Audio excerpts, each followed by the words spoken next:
राजकुमार चंद्रसेन अत्यंत रूपवान, बुद्धिमान और पराक्रमी थे। उनके साहस और सुंदरता की ख्याति दूर दूर तक फैली हुई थी। परंतु उनके व्यक्तित्व का एक बड़ा दोष था, उनका अत्यधिक घमंड। वह स्वयं को सबसे श्रेष्ठ समझते थे और दूसरों को तुच्छ मानते थे। महाराज विक्रम, उनके पिता, ने कई बार समझाने का प्रयास किया, पर चंद्रसेन ने कभी ध्यान नहीं दिया। एक दिन महाराज ने ठान लिया, उन्हें सबक सिखाना होगा।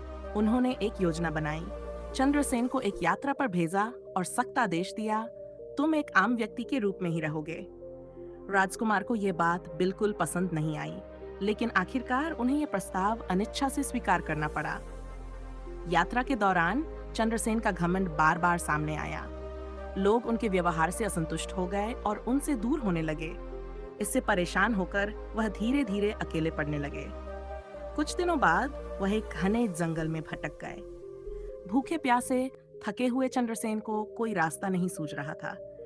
तभी उनकी मुलाकात हुई गंगा नाम की एक साधारण पर सौम्य चरवाहीन से।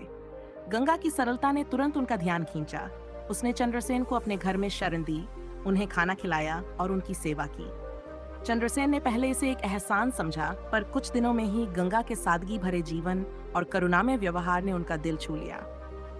गंगा के साथ समय बिताते हुए चंद्रसेन को पहली बार एहसास हुआ कि असली सुख बाहरी चमक धमक में नहीं, बल्कि भीतर की शांति और दूसरों के प्रति प्रेम में है।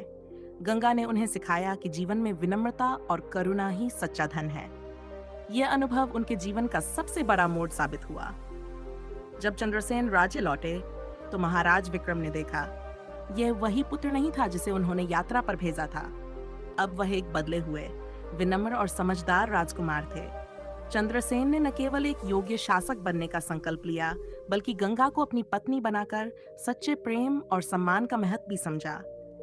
इस घटना ने चंद्रसेन को अमर कर दिया, एक ऐसे राजा के रूप में जो अपनी विनम्रता और सेवा भाव के लिए सदियों तक याद किया गया। इस कहानी से ये निष्कर्ष निकलता है कि घमंड और अभिमान हमारे व्यक्तित्व को दूषित करते हैं, जबकि सादगी और करुणा हमें सच्चा सुख और सम्मान दिलाती है। प्रिय मित्रों, ये कहानी आपको कैसी लगी? कमेंट में अवश्य बताएं। और अगर वीडियो अच्छी लगी हो तो लाइक और शेयर करना न भूलें। हम कल आपके लिए एक और इंटरेस्टिंग वीडियो के साथ फिर हाजिर होंगे। तब तक के लिए हमें आज्ञा दीजिए।